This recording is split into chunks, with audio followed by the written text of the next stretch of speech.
Perkahwinan bawah umur merupakan perkahwinan yang terjadi antara pihak lelaki dan pihak perempuan yang tidak mengikut had umur yang ditetapkan oleh Malaysia. Ia juga dikenali sebagai perkahwinan antara kanak-kanak dan remaja bawah umur. Kanak-kanak ialah lelaki atau perempuan yang berusia bawah 7 atau 8 tahun yang belum mencapai akhir balik serta golongan yang dianggap suci dan tidak berdosa. Negara kita telah menetapkan had umur bagi lelaki dan perempuan yang mahu berkahwin. Had umur bagi mereka yang mahu berkahwin adalah 18 tahun dan ke atas bagi jantina lelaki, manakala 16 tahun dan ke atas bagi jantina perempuan. Berbagai pandangan mengikut mazhab. Antara yang saya kaji ialah pandangan mazhab Syafi'i dan pandangan mazhab Hanafi. Pandangan mazhab Syafi'i. Mazhab Syafi'i menyatakan bahawa pernikahan bawah umur ini adalah dikategorikan pasangan yang belum matang.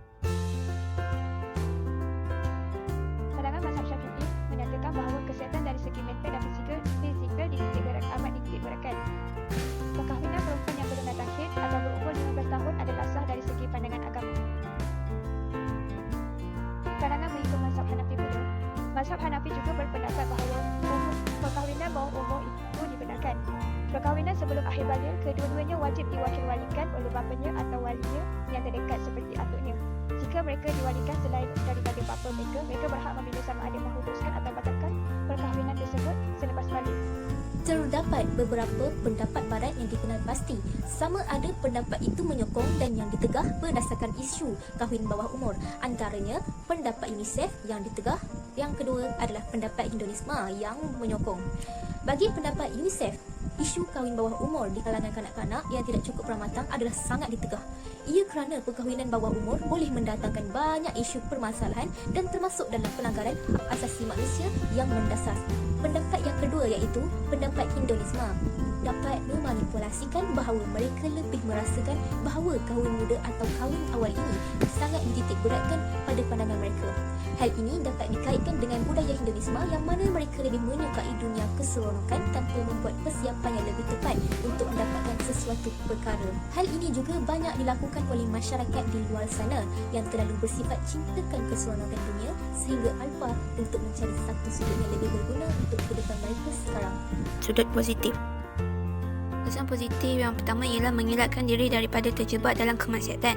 Ini dikatakan demikian kerana ramai remaja telah terjerumus dalam melakukan kemaksiatan yang menyebabkan lahirnya anak yang tidak setaraf.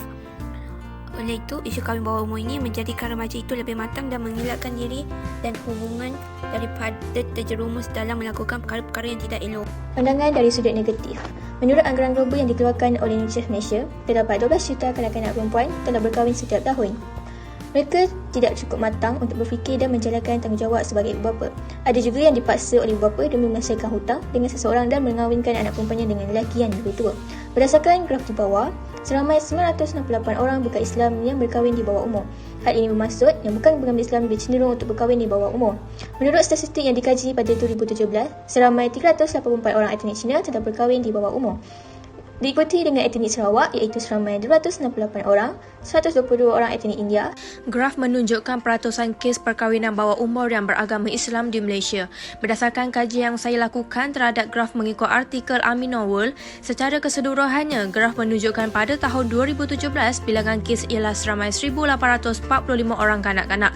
Tetapi seramai 877 bersamaan 47% orang kanak-kanak yang beragama Islam. Undang-undang yang ditetapkan terbahagi kepada dua, iaitu Undang-Undang Jenayah Islam dan Undang-Undang Sivil di Malaysia. Al-Jarimah atau Al-Jinayah adalah perkataan bahasa Arab yang bermaksud jenayah. Perkara ini menyatakan bahawa jenayah adalah satu kesalahan bagi agama Islam dan pesalah perlulah dihukum agar tidak melanggar dan menyalahi hak Allah ataupun hak manusia lain. Terdapat dalam surah Al-Mu'minun menyatakan bahawa ciri-ciri orang yang beriman di mana orang-orang yang menjaga solatnya akan memelihara dirinya daripada zina dan berbuat perkara yang sia-sia. Kala mengikut jenayah undang-undang sivil di dalam perlembagaan persekutuan yang diperuntukkan adalah benar dan mana-mana akta dan enakmen yang digubal tidak boleh bertentangan. Secara umumnya, pernikahan yang dijalankan mestilah mengikut had minimum umur yang telah ditetapkan jika hakim syar'i memberi izin dan membenarkan dalam satu keadaan yang bersesuaian. Sebab kebenaran hakim syar'i adalah disabitkan kesalahan boleh dijatuhkan hukuman di mana penjara selama 6 bulan atau didenda RM1,000. atau kedua-duanya sekali. Rumusan. Secara keseluruhannya, kita hendaklah membanteras isu kahwin bawah umur ini kerana sebagai masyarakat kita perlu menjaga hak kanak-kanak di Malaysia. Hal ini kerana kanak-kanak sepatutnya didedahkan dengan pendidikan yang sepenuhnya agar mereka dapat menjadi insan yang berguna serta dapat berfikir dengan rasional dan boleh membuat keputusan yang baik. Mereka juga tidak seharusnya diberikan tanggungjawab yang berat seperti tanggungjawab dalam hal ehwal rumah tangga. Hal ini amat berkait rapat dengan masa depan negara kerana anak-anak muda inilah yang akan membantu negara kita nanti.